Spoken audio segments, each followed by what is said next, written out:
The world of AI and robotics is heating up fast. A robot just cleaned a home it had never seen before, without any help. There's a new AI that's smarter than 94% of real virus experts. And yes, even OpenAI and Apple are teaming up behind the scenes. If you think AI has hit its peak, think again. Let's break it all down. Welcome back to the channel. If you've been wondering what's happening with AI, this video will bring you up to speed.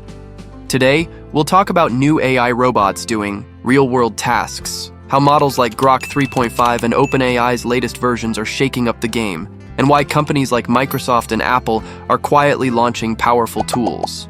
There's a lot happening, and it's all moving fast. Let's start with Boston Dynamics. They teamed up with NVIDIA to test a robot called Atlas MTS. The cool part? It was trained completely in a digital simulation using NVIDIA's Isaac Lab, and when they moved it into the real world, it worked just fine without needing more training. That's a big deal because most robots struggle when taken out of the lab. But this one? It could pick up heavy industrial objects, even retry if it dropped something. What's amazing here is that we're now seeing robots act in real situations, after being trained in simulations for hours on end.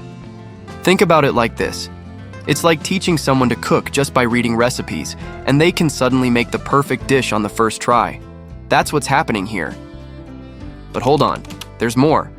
There's a lesser-known company called Figure, and what they've done might be even more surprising. Their robot, trained with a model called Pi Zero, walked into random Airbnbs across San Francisco, homes it had never been in, and cleaned up with no extra help. That's right, no one controlled it. One clip even shows someone asking, "Can you please place the dishes in the sink too?" And the robot responds by doing it. That's something roboticists once said was years away. This wasn't just a simple cleanup. The robot had to recognize a new environment, understand objects, and decide what to do on its own. That's something most robots can't handle, but this one did. And the company behind it has only existed for about 18 months. Backed by major players like OpenAI and Amazon, this is definitely one to watch. Now let's talk about China's answer to Tesla, Xpeng Robotics. At first, their robots looked a bit clunky. Some people joked that it walked like it was trying to hold it in. But fast forward a few months and their walking pattern is smooth and natural. The progress is wild. Often, it's not the hardware that's limiting, it's the software and training. And with enough time in simulation, these robots are learning fast. China's push into robotics is strong, and if Xpeng keeps this pace, it's very possible they'll catch up or even pass the US in some areas, especially when they're blending AI with electric vehicles and other tech. It's all part of a bigger global race now.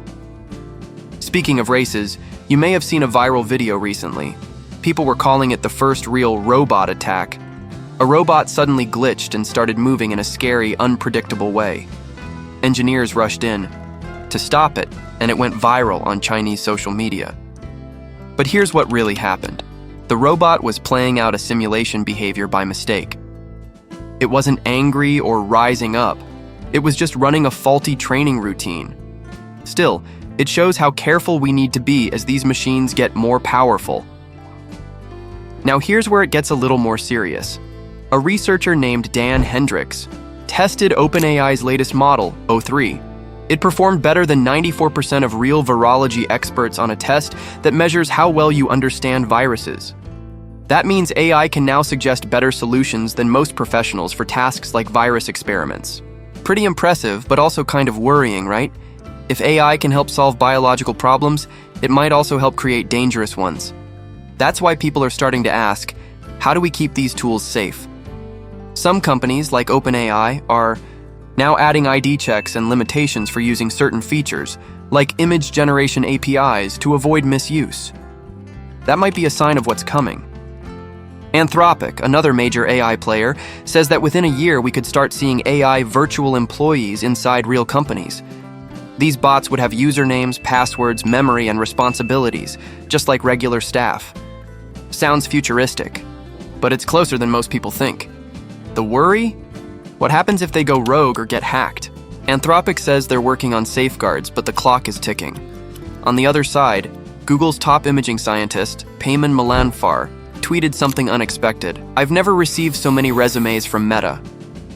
That got people wondering what's going on over at Facebook's parent company. Turns out, Meta's Llama 4 model underperformed. It launched late, and by the time it did, other models like DeepSeek and Qwen 3 had already taken the spotlight. Some people working on Llama even tried to distance themselves from it. So, the resume flood might be engineers jumping ship. Meanwhile, a new benchmark called Sherlock Bench has come out.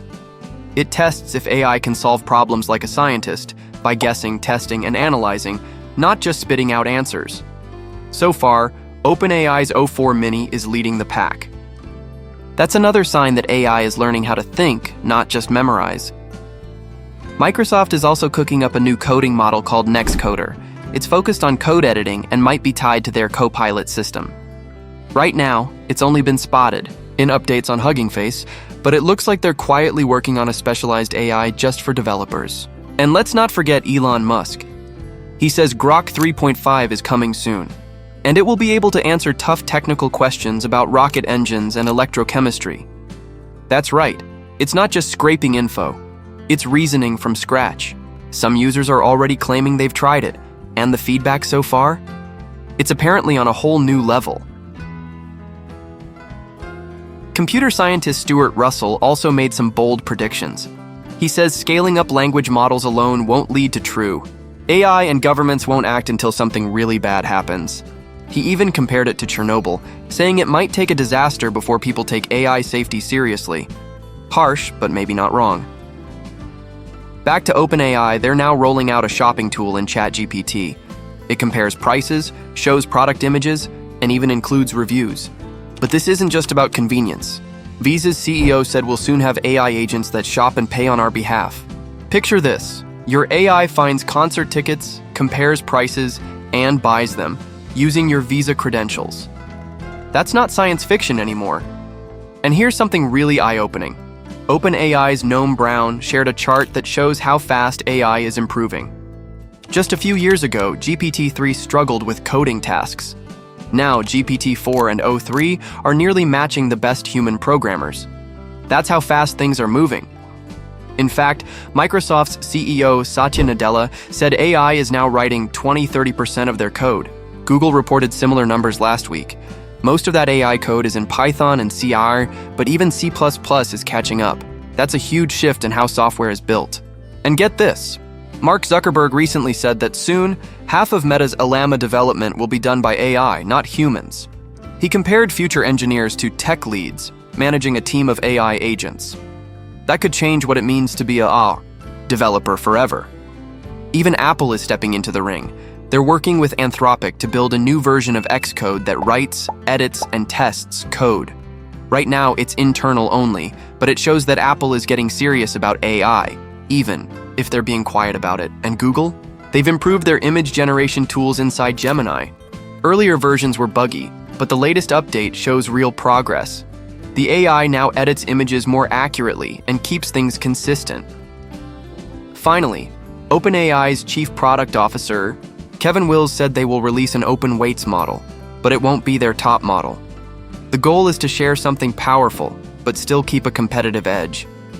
As he put it, we want the best open weights model in the world to be a US model built on democratic values. That makes sense, considering how close the AI race is between the US and China. So here's the big picture. AI isn't slowing down. Robots are entering homes, virtual employees are coming, AI models are beating experts in science, and tech companies are shifting entire teams to AI-driven work. It's not science fiction anymore, it's already happening. Thanks for watching. If this video helped you understand what's going on in AI, make sure to like and subscribe. We'll keep you posted on everything new, from the next Grok release to the AI agents that could be your next coworker. Got thoughts on all this? Drop them in the comments. I read everyone.